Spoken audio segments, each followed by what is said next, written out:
Sabda TV. Assalamualaikum warahmatullahi wabarakatuh. Alhamdulillah, nahmadu wa nasta'inu wa nastaghfiruh wa na'udzu billahi min syururi anfusina wa min sayyiati a'malina. Man yahdihillahu fala mudilla lahu wa man yudlil fala hadiya lahu. Wa asyhadu an la ilaha illallah wahdahu la syarika lah wa asyhadu anna Muhammadan abduhu wa rasuluh, amma ba'd. Kita lanjutkan ayat ikhwah at-tarhib min salatil insan wa qiraatihi halan was.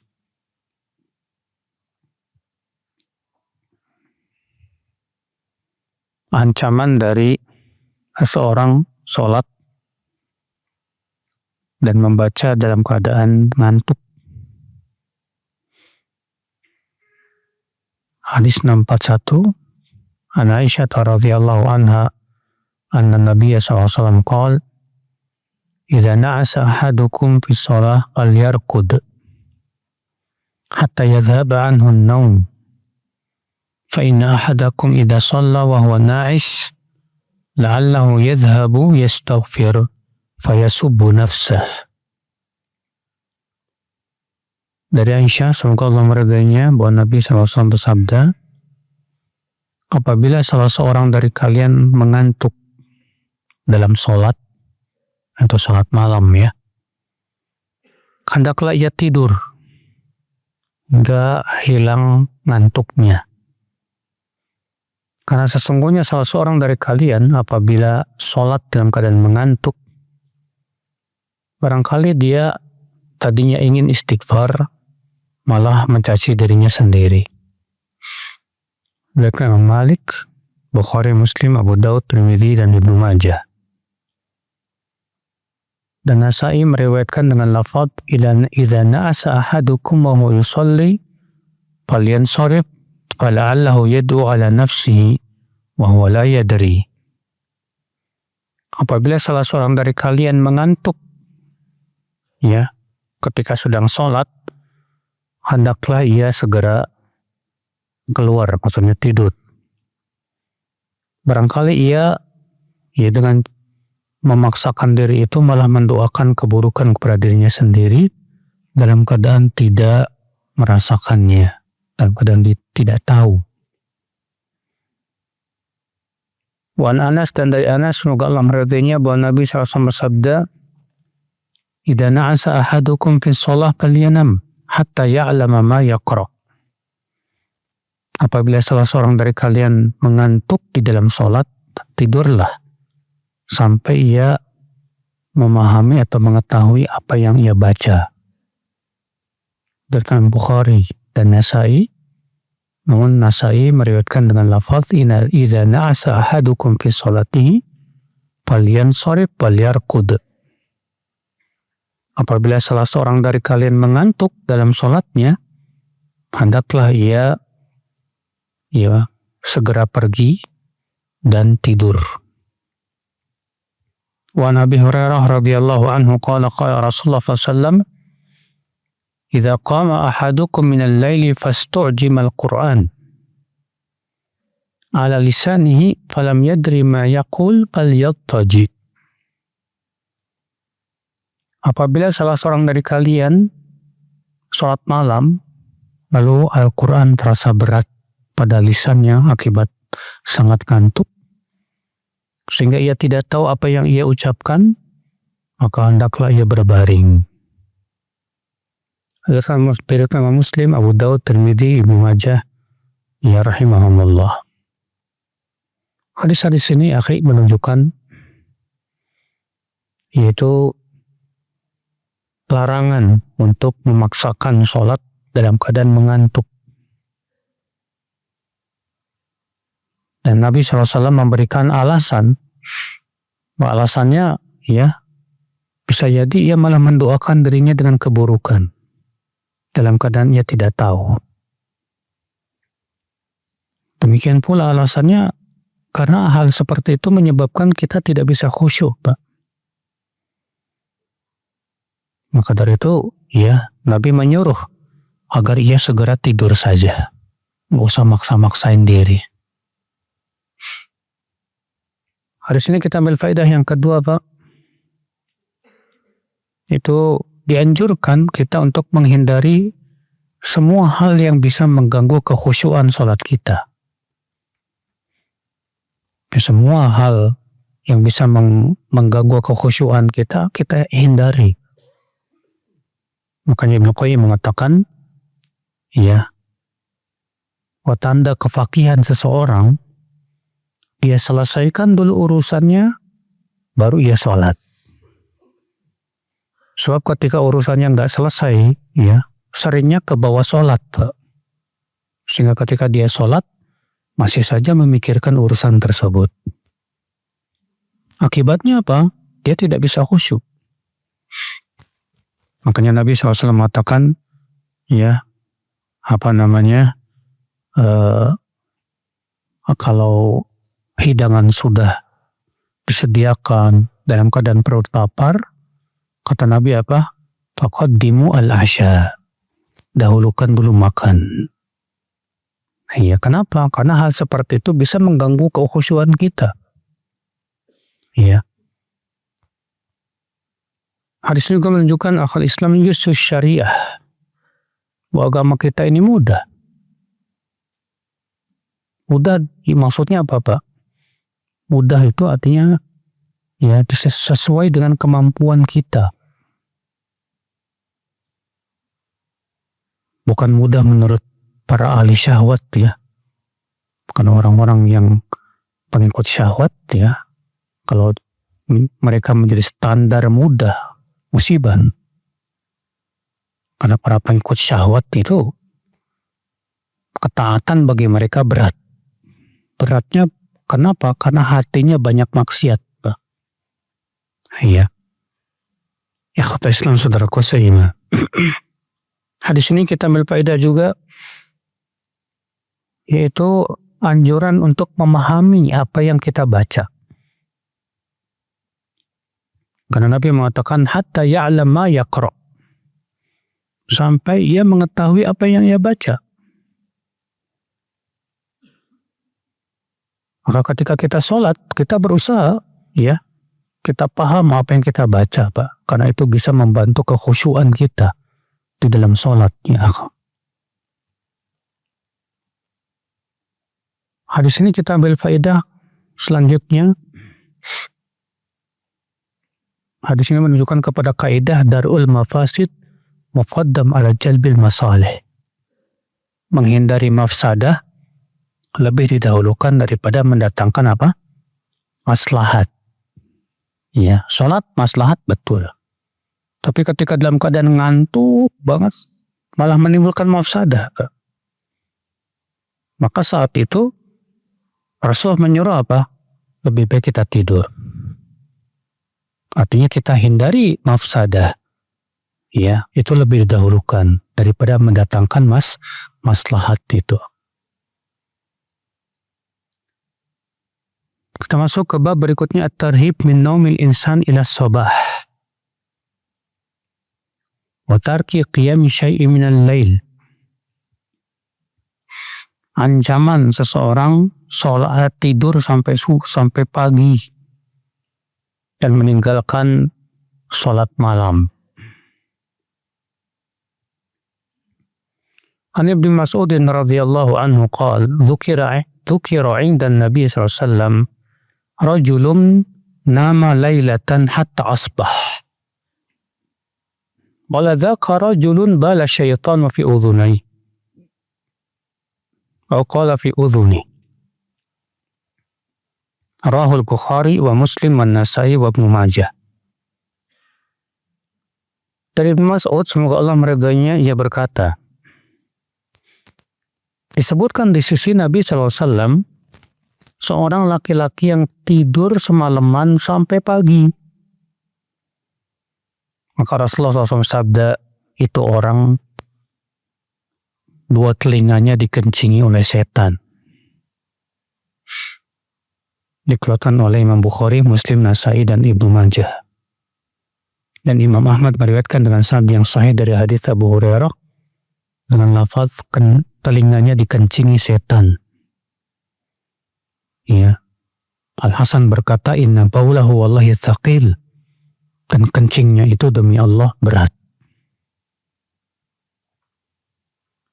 Hadis ini, akhi, ya, menunjukkan celaan bagi orang yang tidur sampai pagi. Para ulama berbeda pendapat, Pak. Apa yang dimaksud dengan tidur sampai pagi? Sebagian ulama berpendapat maksudnya tidak sholat malam. Sebagian lagi berpendapat, pendapat Sufyan Ats-Tsauri dan banyak ulama hadis juga, maksudnya tidur dari sholat subuh. Ya. Dia tidur sampai pagi, baru bangun pagi, nggak sholat subuh. Sebagian lagi mengatakan maksudnya tidak sholat isya. Sementara Imam Al-Qurtubi mengatakan dibawa kepada semuanya. Artinya dia tidak sholat malam, juga tidak sholat subuh, tidur sampai pagi hari. Maka orang seperti ini dikencingi telinganya oleh setan. Kemudian terjadi ikhtilaf lagi para ulama, apa maknanya dikencingi setan? Yang sebagian ulama mengatakan bahwa yang dimaksud dikencingi setan, kata mereka, ya, maksudnya yaitu ditutup, ya, telinganya. Kota Islam, saudaraku seiman. Sebagian lagi mengatakan bahwa maknanya adalah yaitu secara hakiki. Artinya betul-betul dikencingi, Pak. Kata Ibnu Hajar dalam kitab Fathul Bari, waqtulifa fi bauli syaitan faqila huwa ala haqiqatihi. Ya. Qala Al-Qurtubi wa ghairuhu la mani'a min dhalik idh la ihalata fihi li'annahu thabata anna syaitan yakulu wa yashrab wa yankih fala mani'a min an yabul. Diperselisihkan apa maknanya dikencingi setan. Ada yang berpendapat artinya benar-benar dikencingi secara hakiki. Kata Al-Qurtubi dan yang lainnya, ya, seperti ini mungkin. Tidak mustahil. Kenapa? Karena setan kan makan, minum, menikah. Dia juga pasti kencing. Ya. Dan ini pendapat yang paling kuat, Pak. Yang paling kuat pendapat yang adalah itu dibawa kepada hakikatnya. Karena kaidah mengatakan al-aslu fil kalam, ya, al-haqiqah. Pada asalnya perkataan itu wajib dibawa kepada hakikatnya dulu. Nggak boleh dipalingkan kepada makna lain kecuali kalau ada apa? Dalil. Dan tidak ada dalil. Maka dari itu, ya, kita imani saja bahwa orang ini benar-benar dikencingi oleh setan. Dan sebagian ulama beristimbat dari hadis ini, Pak, bahwa kencing jin itu tidak najis. Ya. Sebab kalau dia dikencingi setan, kalau misalnya itu najis, tentu Nabi menyuruh apa? Cuci itu telinganya, kan, gitu. Ya. Tapi kok kayak nggak ada yang basah, ya itu kan mereka makhluk gaib, Pak. Makhluk gaib, ya. Maka dari itu kencingnya pun tentunya sesuatu yang tidak dibiasakan, tapi berpengaruh, Pak, kepada apa? Beratnya diri kita untuk melakukan ketaatan. Ikhwata Islam, saudaraku seiman, rahimani wa rahimakumullah jami'an. Hadis berikutnya, wa Abdullah bin Amr ibn al-As radhiyallahu anhuma qala li Rasulullah sallallahu alaihi wasallam, ya Abdullah la takun mithla fulan kana yaqumul lail fataraka qiyamal lail. Rawahul Bukhari wa Muslim an-Nasai. Dari Abdullah bin Amr bin Al-As, semoga Allah meridainya, Rasulullah SAW bersabda kepadaku, "Hai Abdullah, kamu jangan kasih fulan tuh. Tadinya ia suka sholat malam, lalu ia tinggalkan sholat malam." Di sini Pak, celaan ya, buat orang yang tadinya punya kebiasaan baik, kemudian dia tinggalkan kebiasaan baik itu. Tadinya suka sholat malam, sekarang nggak pernah sholat malam. Waduh. Iya, kita mendengarnya aja Pak, nggak enak Pak. Tadinya suka baca Quran, sekarang udah enggak. Sekarang senangnya baca koran. Wah, ini bahaya Pak. Sebutkan dalam hadis Rasulullah SAW sabda apa? Inna likulli amalin syirrah, wa likulli syirratin fatrah. Faman kanat fatratuhu ila sunnah faqad ihtada. Wa man kanat fatratuhu ila ghairi dzalik faqad halak. Setiap amal ada masa-masa semangat. Dan setiap masa semangat ada masa-masa lemah. Maka siapa yang masa lemahnya kepada sunnah, sungguh ia telah dapat hidayah. Dan siapa yang masa sunnahnya kepada selain sunnah, maka ia binasa, kata Rasulullah SAW. Kita ya lagi semangat tahajud. Wah. Tapi suatu ketika ada masa-masa turun, Pak. Ya. Kita lihat nih, ketika kita turunnya kemana ini, Pak?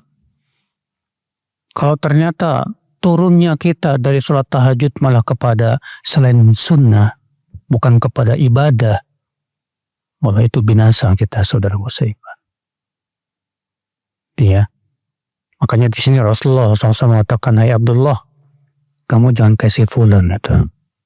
Tadinya suka sholat malam, sekarang dia tinggalkan kebiasaan sholat malam itu." Artinya tercela. Iya. Ikhwata Islam, saudaraku seiman. Kita lanjutkan hadis 647. Wa Nabi Hurairah radhiyallahu anhu anna Rasulullah SAW qala yaqidu syaitanu ala qafiyati ra'si ahadikum idza huwa nama thalatha uqad yadribu ala kulli uqdah alayka laylun tawil farqud فإن استيقظ فذكر الله إن حلت عقدة فإن توضأ إن حلت عقدة فإن صلى إن حلت عقدة فأصبح نشيطا طيب النفس وإلا أصبح خبيث النفس كسلان. رواه مالك والبخاري ومسلم وأبو داود والنسائي وابن ماجه. وعنده فيصبح نشيطا طيب النفس قد أصاب خيرا wa illam yaf'al asbaha kaslan khabithal nafs lam yusib khaira. Dari Abu Hurairah, semoga Allah meridainya, bahwa Rasulullah SAW bersabda, setan mengikat ya qafiyah. Qafiyah itu bagian belakang kepala, Pak. Ya, kemudian dijadikan bahasa Indonesia kopeah. Kopeah ya dari qafiyah. Ya. Bagian belakang kepala salah seorang dari kalian. Apabila dia tidur, 3 ikatan. Dia pukul setiap ikatan itu sambil berkata, malam masih panjang, tidur saja. Jika ia bangun, lalu ia mengingat Allah, terlepas 1 ikatan. Jika ia pergi berwudu, terlepas 1 ikatan. Jika ia sholat, terlepas semua ikatan. Maka di pagi harinya, ia semangat, jiwanya baik. Jika tidak demikian, maka di pagi harinya, jiwanya buruk, malas. Dari Imam Malik, Bukhari, Muslim, Abu Daud, dan Nasai, serta Ibnu Majah. Dan Ibnu Majah meriwayatkan dengan lafaz, maka di pagi harinya ia semangat, jiwanya baik, ia mendapatkan kebaikan. Dan jika ia tidak lakukan itu, maka di waktu paginya malas, jiwanya buruk, tidak mendapatkan kebaikan. Hadis ini ia menunjukkan bahwa orang yang sedang tidur itu bagian kepalanya itu diikat oleh setan 3 kali ikatan. Iya. Tapi ada hadis yang lain, Pak,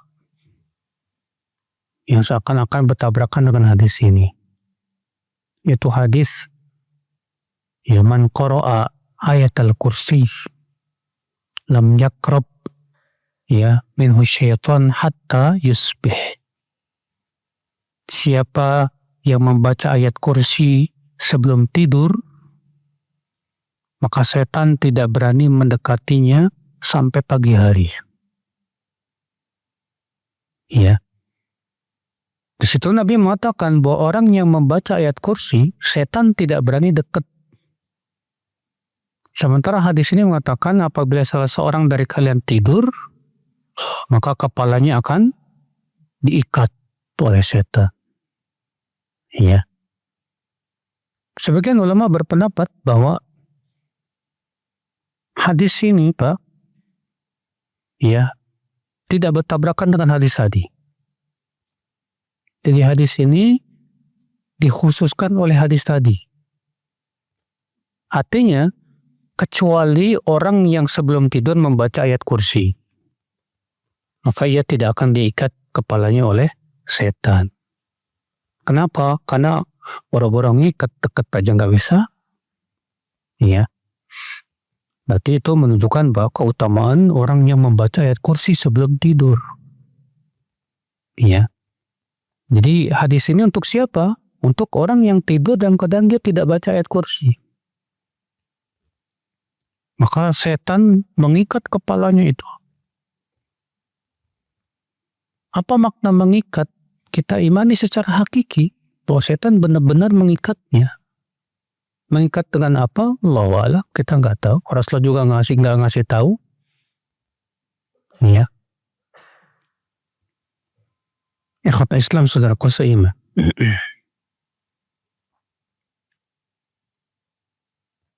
Kita ambil faedah dari hadis ini, akhi. Faedah selanjutnya,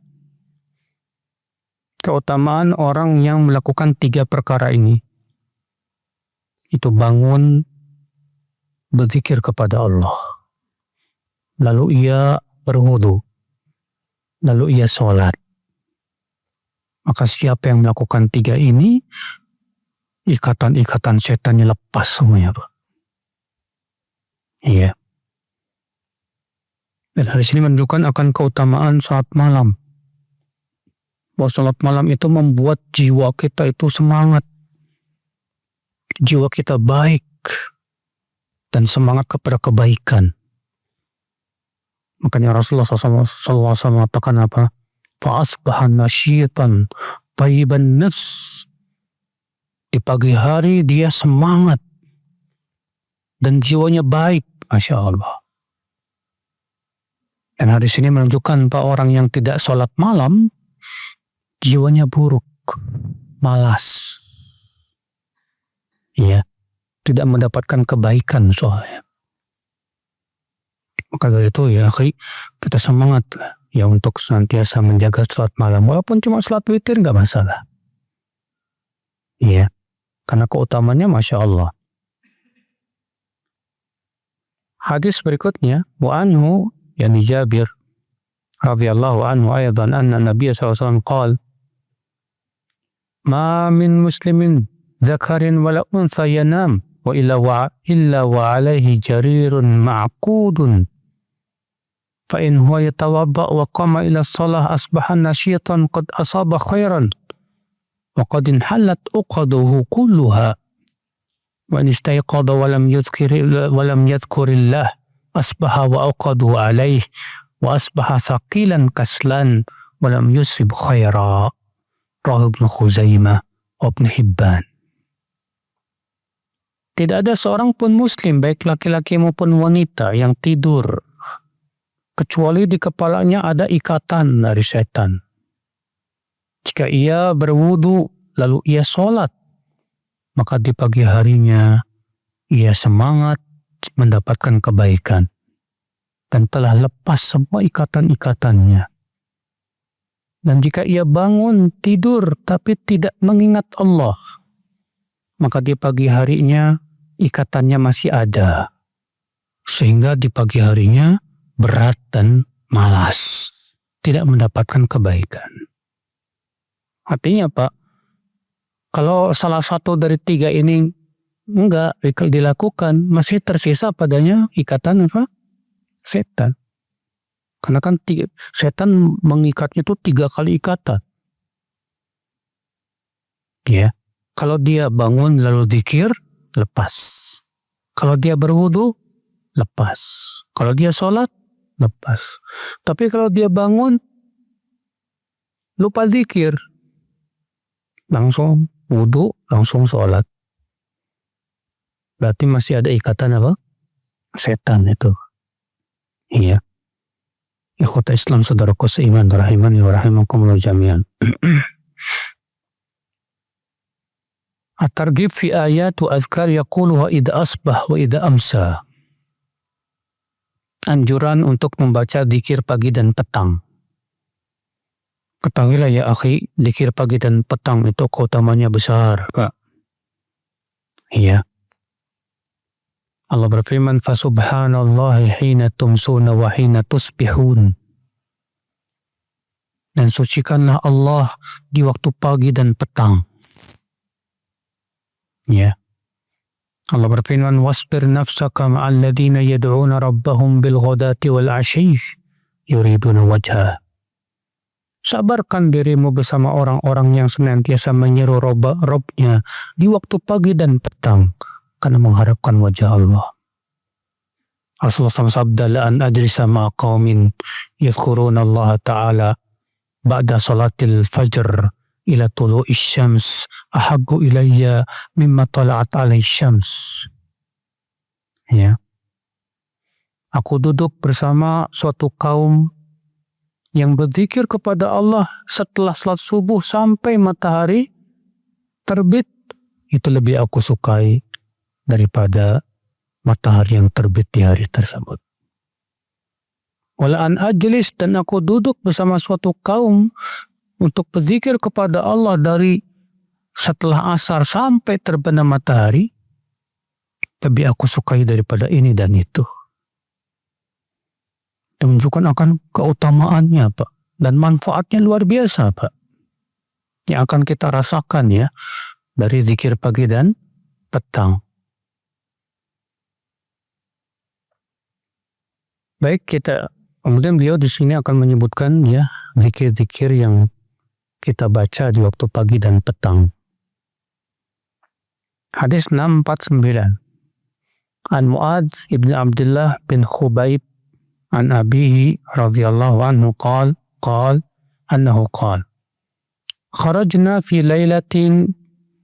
laylati matarin wa dhulmatin shadidatin natlubu Rasulullah SAW liyusalli bina fa'adraknahu faqala qul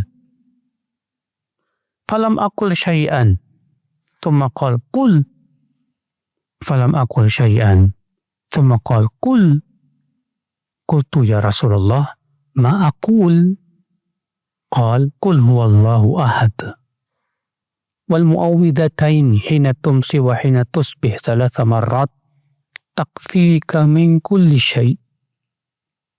Rawahu Abu Daud wal lafzu lahu wa Tirmidzi wa qala hasanun sahihun gharib. Dari Mu'adz bin Abdullah bin Khubayb, dari ayahnya yaitu Abdullah bin Khubayb, ia berkata, kami pernah keluar di malam yang hujan dan gelap sekali untuk meminta Rasulullah SAW agar sholat mengimami kami. dan kami pun mendapatkan beliau. Lalu Rasulullah SAW bersabda, "Qul," ucapkan. Tapi aku tidak mengucapkan apa-apa.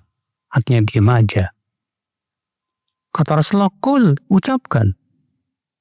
Tapi aku tidak mengucapkan apa-apa. Kemudian Rasulullah bersabda lagi, "Qul," ucapkan. Lalu aku bertanya, "Ya Rasulullah, apa yang harus aku ucapkan?" Kata Rasulullah, "Katakan, Qul huwallahu ahad." Demikian pula dua surat setelahnya, Qul a'udzu birabbil falaq dan Qul a'udzu birabbin nas. Di waktu pagi 3 kali dan di waktu sore 3 kali. Itu mencukupi kamu dari segala sesuatu. Iya. Di sini menunjukkan akhi keutamaan membaca ini Pak. Qul huwallahu ahad 3 kali, Qul a'udzu birabbil falaq 3 kali, dan Qul a'udzu birabbin nas 3 kali. Setiap pagi dan petang. Ya.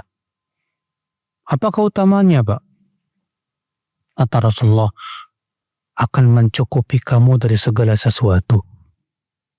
Apa maksudnya mencukupi kamu dari segala sesuatu Pak? Kata sebagian ulama, kata At-Tibi, ay tadfa'u anka kulla syarr. Artinya dia akan menolak segala keburukan dari kamu. Iya. Karena ini, akhi, adalah merupakan surat-surat yang menyuruh kita untuk ta'awud, berlindung kepada Allah Subhanahu wa Ta'ala. Ya. Dahulu Rasulullah SAW pernah terkena sihir. Disihir oleh seorang Yahudi namanya Labid bin Al-Asam, di mana beliau seakan-akan melakukan sesuatu padahal tidak. Kemudian Rasulullah pun diberitahu oleh Allah dengan apa disihir. Rupanya beliau disihir ya dengan apa? Rambut yang jatuh saat menyisir. Lalu kemudian diikat dan ikatannya itu disimpan di dalam sumur. Lalu kemudian Rasulullah menyuruh beberapa sahabat untuk mengambil itu ikatan itu. Dan ternyata ada 11 ikatan. Lalu Allah turunkan Qul a'udzu birabbil falaq dan Qul a'udzu birabbin nas. Setiap dibaca satu ayat putus satu. Semua 11. Iya. Dan semenjak Allah turunkan ayat ini, di surat ini, Rasulullah tidak pernah terkena sihir. Berarti ini menunjukkan kekuatannya luar biasa, Pak. Maka kalau kita tidak ingin terkena sihir, ya, pagi hari, sore hari, jangan lupa baca ini nih, Pak. Qul huwallahu ahad 3 kali, Al-Ikhlas, Al-Falaq 3 kali, dan apa? An-Nas. Ya, 3 kali. Hadis berikutnya, wa an Shaddad bin Aus radhiyallahu anhu anin Nabi sallallahu alaihi wasallam qala, Sayyidul istighfar an yaqula al-'abdu Allahumma anta rabbi la ilaha illa anta khalaqtani wa ana 'abduk wa ana 'ala ahdika wa wa'dika mastata'tu a'udzu bika min syarri ma sana'tu abu'u laka bi ni'matika 'alayya wa abu'u laka bi dhanbi faghfir li innahu la yaghfiru dhunuba illa anta man qalaha muqinan biha hina yumsi famata min lailati dakhala al-jannah wa man qalaha muqinan biha hina yusbih famata min yawmihi dakhala al-jannah. Rawahul Bukhari wa Nasa'i wa Tirmidzi. Sayyidul istighfar yaitu seseorang mengucapkan Allahumma anta rabbi la ilaha illa anta khalaqtani wa ana 'abduk. Ya Allah, Engkau adalah Rabbku. Tidak ada ilah yang berhak ibadahi kecuali Engkau. Engkau yang telah menciptakan diriku dan aku adalah hamba-Mu. Wa ana ala ahdika wa wa'dika mastata'tu.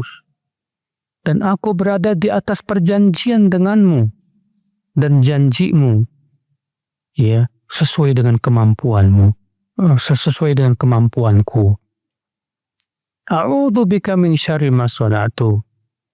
Aku berlindung kepadamu ya Allah dari keburukan apa yang telah aku lakukan.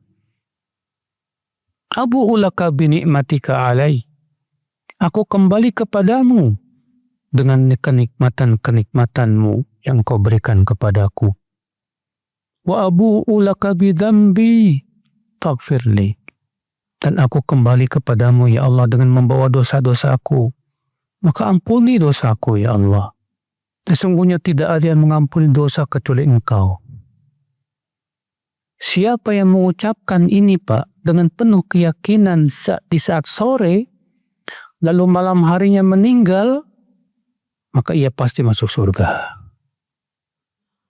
Dan siapa yang membaca ini kata Rasulullah dengan penuh keyakinan di waktu pagi, lalu ia meninggal di hari itu, maka ia pasti masuk surga. Masya Allah. Ya, dari Imam Bukhari, Nasai, dan Tirmidzi. Tirmidzi meriwayatkan dengan lafaz la yaquluha ahadun hina yumsi fayati alaihi qadarun qabla an yusbih illa wajabat lahul jannah. Tidak ada seorang pun yang mengucapkan doa tadi, Sayyidul Istighfar ya, ketika sore hari. Lalu sebelum pagi ia takdirnya meninggal dunia, kecuali ia pasti masuk surga. Dan tidaklah seseorang mengucapkannya di pagi hari, dan ternyata sebelum sore hari dia sudah meninggal dunia, kecuali dia pasti masuk surga. Subhanallah Pak. Ini luar biasa sekali nih Pak. Ya, semua kita pasti ingin ya, meninggalnya dalam keadaan husnul khotimah Pak. Ya. Maka jangan lupakan ini Pak, doa yang disebut dengan apa? Sayyidul Istighfar. Insyaallah yang ada di situ dapat hafal ya. Siapa yang belum hafal? Ya, mudah-mudahan sudah hafal semua Pak. Ini ya penting soalnya Pak. Dan makna-maknanya luar biasa. Allahumma anta rabbi. Ya Allah, Engkau adalah Rabbku. Pengakuan.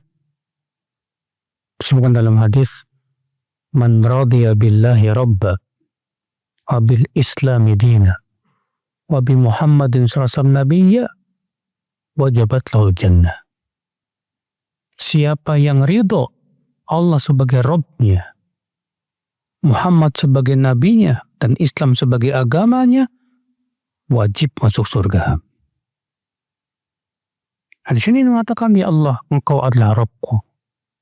Tidak ada ilah yang berhak ibadahi kecuali Engkau. Kalimat tauhid Pak. Wa ana abduk, dan aku adalah hamba-Mu. Pengakuan bahwa kita ini hamba Allah. Yang berkonsekuensi apa Pak? Kalau kita mengakui diri kita hamba Allah, konsekuensinya Pak, kita patuh dan tunduk kepada Allah Subhanahu wa taala. Wa ana ala ahdika wa wa'dika mastata'tu. Dan aku dalam melaksanakan perjanjian denganmu ya Allah, sesuai dengan kemampuanku ya Allah. Apa perjanjian kita dengan Allah Pak? Hah? Apa? Perjanjian kita dengan Allah Pak? Itu untuk tidak beribadah kecuali kepada Allah. Itu yang disebutkan dalam surat Al-A'raf. وَإِذْ أَخَذَ رَبُّكَ مِنْ بَنِي آدَمَ مِنْ ظُهُورِهِمْ ذُرِّيَّتَهُمْ وَأَشْهَدَهُمْ عَلَى أَنْفُسِهِمْ أَلَسْتُ بِرَبِّكُمْ قَالُوا بَلَى شَهِدْنَا.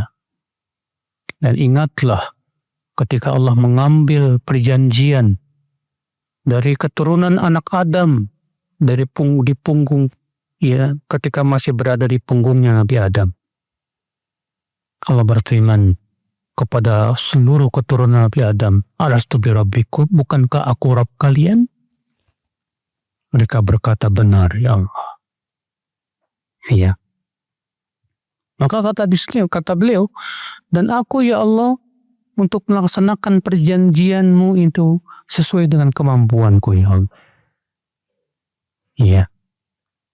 Karena sesuatu yang di luar kemampuan kita, Pak, itu dimaafkan. Alhamdulillah. Allah berfirman, la yukallifullahu nafsan illa wus'aha. Allah tidak membebani jiwa kecuali sesuai dengan apa? Kemampuannya. A'udzu bika min syarri ma sana'tu. Aku berlindung kepadamu ya Allah dari keburukan apa yang aku telah lakukan. Ini penting, Pak, berlindung dari keburukan perbuatan kita. Perbuatan apa? Dosa. Karena dosa itu, Pak, berefek jelek sekali, Pak. Al-Imam Ibnu Qayyim dalam kitab beliau Ad-Dawa Dawa menyebutkan lebih dari 50 pengaruh buruk daripada dosa. Di antaranya dosa ya mencabut keberkahan hidup kita. Dosa menimbulkan kesialan. Dosa menghalangi kita dari rezeki. Dosa ya mendatangkan murka Allah kepada kita. Dosa menjadikan hati kita kelam. Ya. Dan banyak lagi. Nah, itu pengaruh-pengaruh buruk daripada apa? Perbuatan dosa kita. Maka kita berlindung kepada Allah dari pengaruh buruknya tersebut. A'udzu bika min syarri ma sana'tu. Aku berlindung kepadamu ya Allah dari keburukan apa yang telah aku lakukan. Abu'u laka bi ni'matika alayya. Aku kembali kepadamu ya Allah dengan kenikmatan-kenikmatanmu kepadaku. Mengakui, Pak, bahwa semua kenikmatan itu milik Allah dan dari Allah. Ya. Wa abu'u laka bi dzambi, dan aku kembali kepadamu ya Allah dengan membawa dosaku. Faghfirli, maka ampuni dosaku ya Allah. Pengakuan kalau kita banyak dosa. Iya. Innahu la yaghfiru dzunuba illa ant. Sesungguhnya tidak ada yang mengampuni dosa kecuali Engkau ya Allah. Dan ucapan ini, Pak, ya, ucapan yang sangat dicintai oleh Allah. Pernah suatu ketika Ali bin Abi Thalib pas mau naik kendaraan mengucapkan ini, Pak. Ya. Subhanaka rabbi dzalamtu nafsi faghfirli fa innahu la yaghfiru dzunuba illa ant. Lalu Ali bin Abi Thalib tertawa. Lalu ditanya, kenapa engkau tertawa? Kata Ali, aku melihat Rasulullah membaca seperti yang aku baca ketika mau naik kendaraan. Lalu beliau tertawa. Lalu aku bertanya, ya Rasulullah, kenapa engkau tertawa? Kata Rasulullah, Allah kagum kepada seorang hamba yang mengucapkan kata-kata ini. Ya Allah, ampuni dosaku, tidak ada yang mengampuni dosa kecuali apa? Engkau. Ya. Allah kagum kepada hamba yang mengakui dosanya di hadapan Allah Subhanahu wa Ta'ala. Allah cinta kepada hamba seperti itu. Maka ya akhwal Islam, ya, kewajiban kita mengakui dosa kita dan minta ampun dosa ya kepada Allah Subhanahu wa Ta'ala. Ya, supaya pada hari kiamat nanti Allah ampuni dosa-dosa kita ya akhwal Islam. Ya. Ini akhwal Islam, ini Sayyidul Istighfar yang hendaknya kita baca.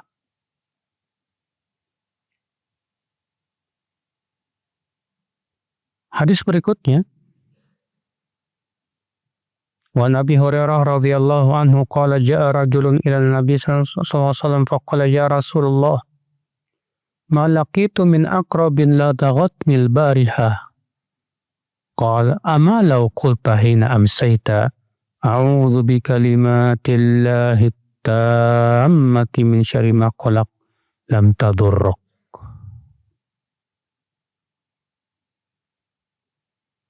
Dari Abu Hurairah semoga Allah meridainya, ia berkata,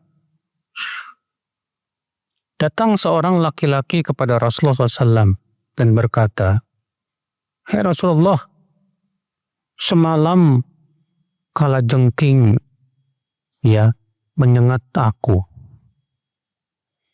Kata Rasulullah, "Seandainya kamu membaca ini pas di sore hari, A'udzu bikalimatillahi tammati min syarri ma khalaq, maka itu tidak akan membahayakan kamu." Sudah masuk isya ya. Nah, baik, saya kira cukup sampai di sini. Subhanakallah bihamdik, asyhadu an la ilaha illa anta, astaghfiruka wa atubu ilaik. Assalamualaikum warahmatullahi wabarakatuh.